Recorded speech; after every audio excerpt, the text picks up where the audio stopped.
Hi, everybody. Welcome back to the latest edition of the Fargo Force Show. Joining us this week is Force defenseman Brad Johnson from Chesterfield, Missouri. Missouri, not exactly a place where people maybe think about hockey, but they do have the St. Louis Blues. Has it always been hockey for you, Brad? Yeah, for the most part. Grew up in a hockey family, 5 minutes away from the rink, Okay. and played hockey pretty much my whole life. So. First season with the Force. What's your assessment? How's it gone so far for you personally and with the team? A little bit up and down with the team, but give me your assessment of this year. Yeah, like you said, up and down, but we've been working every week. We've been working real hard. Carrie pushes us pretty hard every practice, get our conditioning in, and go to the weekend hard and hope for the best. But this year it's been up and down, like you said, and you just got to bounce back, forget about the losses, and worry about the next game. All right, now as we said, it's your first season with the Force, but you, interesting fact about yourself, you played parts of 4 different seasons with the USAHL. That's got to kind of put you in a little bit of an elite group. Let's take a look at this a little bit. In 2012, 2013, you played 4 games with the Sioux City Musketeers at the end of the season. 2013-14, 3 games with the Indiana Ice towards the end of the season.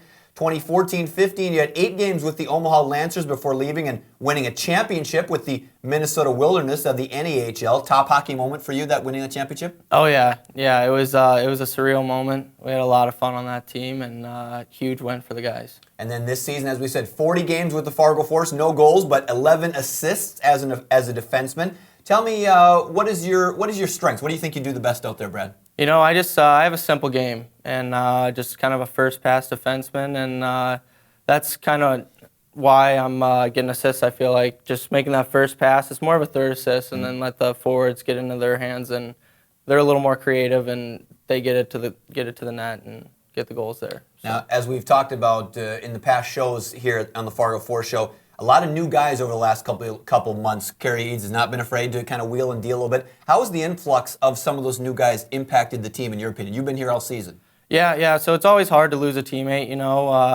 but you got to move on. New guys are going to come in. That's just how the league works. So it's a developmental league. So when the new guys come in, you just got to make them a part of the team and get to know them and build that chemistry on the ice. All right, well, since our last show, the Force have played 5 games. Let's get you caught up on how those went. Friday, February 12th, the first of 2 versus the Youngstown Phantoms. First period, Fargo's Grant Meyer drops the beautiful pass back to Dennis Smirnov, who scores his 16th of the season, 1-0 Force midway through the first. Unfortunately, it was all Phantoms after that. Just over a minute later, Connor Moore unleashes a blast that finds the net. Watch again as it goes off Smirnov's stick. Unlucky break there. Moore would follow it with another tally just 12 seconds later. 2-1 Youngstown after 1. They go on to the 5-1 win. Shots on goal favored the Force in that one, 36-28, but it didn't matter. So the next night, chance for redemption for the Force, Saturday, February 13th. Force goalie Robbie Beydoun was one of the big stories. The backup netminder had 27 saves, doing some great work. Wearing their cancer awareness, purple and pucks jerseys, the Force scored in every period. Austin Pooley camped in front, redirect. Shane McMahon shot in. His second of the year, 1-0 Force after 1. Second period, Hugo Reinhardt lets rip a laser. Watch as the replay shows it clearly goes off the Youngstown stick and in. The Force will take it 2-0 Force after 2 periods. Early in the third, Charlie Gerard plays the puck bounce off the boards in front to Hank Crone. Thank you very much. The replay shows that Crone controls it with his skate very nicely. A 3-0 Force. And Beydoun, meanwhile, he was just awesome. In his first start in over a month in goal, he came up with the shutout, making some great saves, including this one here. Force go on to win it 3-0. And our guest today, Mr. Bradley Johnson, also had an assist in that game. Talk about that one, Brad, just how big that was to get a shutout, to do it with Robbie Beydoun, and you contributed as well. Big win to bounce back after the loss the night before. Yeah, for sure. Robbie's been working hard all year, practice on ice, off the ice, and finally got a start there, and it was huge for him to get that shutout. And meant a lot to him and meant a lot to the guys. We could rally around that and bring that momentum to the game and try to get that shutout for Robbie, and it was huge. All right, and 2 days later than the Force with a rare Monday game. They hosted the Omaha Lancers, the third-place team in the Western Conference, on a Monday. After Blake Lazat tied things at 1 in the second period, Evan Bell threads a great pass through to Hank Crone on the doorstep, giving the Force a 2-1 lead. But Omaha scored twice in the second and led 3-2 with less than 3 minutes remaining when Crone strikes again. Great pass from Nico Hildenbrand, and he ties the game, Crone does, sending it to overtime 3-all. In OT, Hildenbrand again distributing, this time to Jerry Astern, who gives the Force the win. Extreme upper corner with that one, his third of the year, and the Force win it in overtime. 4-3 the final. Dennis Smirnov with an assist in this game. He became just the 5th Tier 1 player ever with 3 consecutive 40-point seasons. So pretty impressive accomplishment there. So the next weekend then the Force went on the road, and unfortunately they couldn't keep the momentum going. The Force lose Friday, February 19th at Sioux City by a goal. McMahon and Meyer with goals for the Force there. Sioux City outshot the Force 35-25. Then the next night, the game with Sioux Falls was tied 1-all after 2 periods, but Sioux Falls erupted for 4 third-period goals. And even though they scored those 5 goals on just 20 shots on goal, too. That's never good. Goals by Adams, and Hank Crone with his 13th for the Force as well. So, as the standings now look in the USHL's Western Conference, let's take a look. Lincoln, as they've been most of the season, still on top. They're with 57 points. They played 3 or 4 more games than everybody else, too, though. Tri-City in second, Omaha in third, and the battle for that 4th and final playoff spot still there, Brad. Sioux Falls has the edge right now with 45 points, but as you can see, you guys just 3 points back of that one. Everybody, basically, the bottom 5 teams, all still within plenty of striking distance. It really seems like it's kind of destined to come down to that final maybe week of the season as you take a look at that. Yeah, that's kind of what it looks like right now, especially in the Western Conference.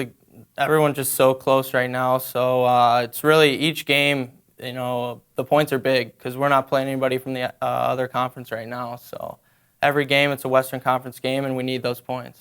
How do you feel as this game? We talked to the guys that have been on the show earlier in the season. Does it feel like it's kind of gone up and down like this, or do you feel like you guys are finally kind of, you had the stretch before this past weekend where you'd won 7 out of 10. Do you feel like you're kind of starting to play better more often than you have been maybe, and kind of getting that thing building the right way? Yeah, Kerry calls it force hockey, and every now and then we get off the road, but he wants us to stay consistent, and that's something we've kind of struggled with all year, but we're definitely getting better at it, and we're working towards that every day. It's got to be kind of fun to be in this playoff hunt and be in it. I mean, the last month of the season here, so you're right there. It's exciting. Every game counts. That's got to be pretty fun. Yeah. I mean, it just a lot more intense games. You just bring that to the game with you, knowing that each game is a huge game, and all the points are on the line, so you need them. Let's take a look at the upcoming schedule for the Force now for the next couple of weeks. Friday and Saturday, February 26th and 27th, you have a couple of home games versus those first-place Lincoln Stars. Those will be huge. And then the next weekend, you go on the road. March 4th at Sioux City, who you just lost to. Then back at Lincoln again on Saturday, March 5th. And then to Des Moines, who's just a couple points behind you, 2 points behind you as we sit right now for that playoff spot, or behind you guys as well. That's a 5 o'clock game on Sunday, March 6th. So just a hugely important week of games, Brad. I mean, this could almost be kind of your make or break couple of weeks here with who you got with Lincoln and then some of the teams just behind you there as well. Yeah, it's definitely a big weekend just like any other, but when it comes down to these final games, we're going to need each point, especially with Lincoln. That's going to be a tough team to face. They're a good, strong team. So what is it about them? What do they do really well that's enabled them to be the first place team this year? What are you guys going to have to do well against them? I think definitely shut down D, worry about our D zone first, and then create offense from that, because they're a quick puck moving team, and they're hard down low, cycle well. So we just got to take care of our own zone first, and then build offense from that. All right. Well, the Force hope they can get things back in track and keep up their more winning ways than losing ways as they've been recently. Brad, thanks for joining us this week on the Fargo Force Show. Best of luck the rest of the way. Yeah, thanks for having me. All right. We'll see you next time, everybody.